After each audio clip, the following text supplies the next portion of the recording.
Hello दोस्तों, नमस्ते प्रणाम। मैं संगीता कश्यप अपने यूट्यूब चैनल में सभी दर्शकों का स्वागत करती हूँ। मैं एक कहारवान आज गीत लेके आई हूँ दोस्तों। अगर गीत अच्छा लगे तो कमेंट करके जरूर बताना, लाइक करना, शेयर करना, मेरे चैनल को सब्सक्राइब करना और कमेंट करके जरूर बताना दोस्तों गीत आप लोगों को कैसा लगा। बना पैरा बकाली साड़िया देवरा मारेला नजरिया, बना पैरा बकाली साड़िया देवरा मारेला नजरिया, मारेला नजरिया, मारेला नजरिया, मारेला नजरिया, मारेला नजरिया, बना पैरा बकाली साड़िया देवरा मारेला नजरिया, बना पैरा बकाली साड़िया देवरा मारेला नजरिया। आगल नियारे देवरा बगल नियारे, आगल नियारे देवरा बगल नियारे, अरे मान करई पड़ दिया किया देवरा मारेला नजरिया,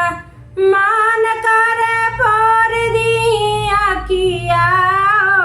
देवरा मारेला नजरिया, बना पैना बकाली साड़िया देवरा मारेला नजरिया, बना पैरा बकाली साड़िया देवरा मारेला नजरिया,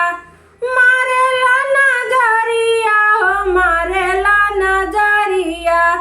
मारेला नजरिया, मारेला नजरिया, बना पैरा बकाली साड़िया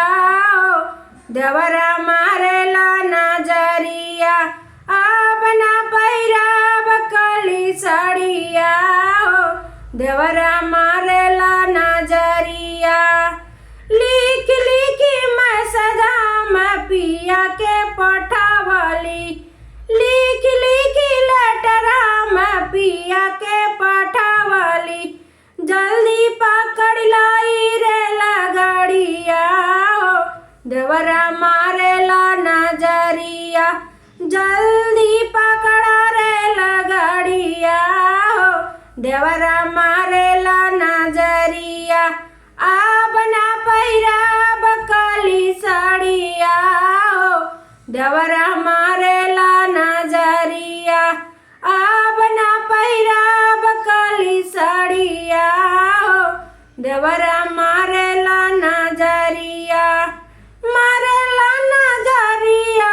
मारेला नजरिया,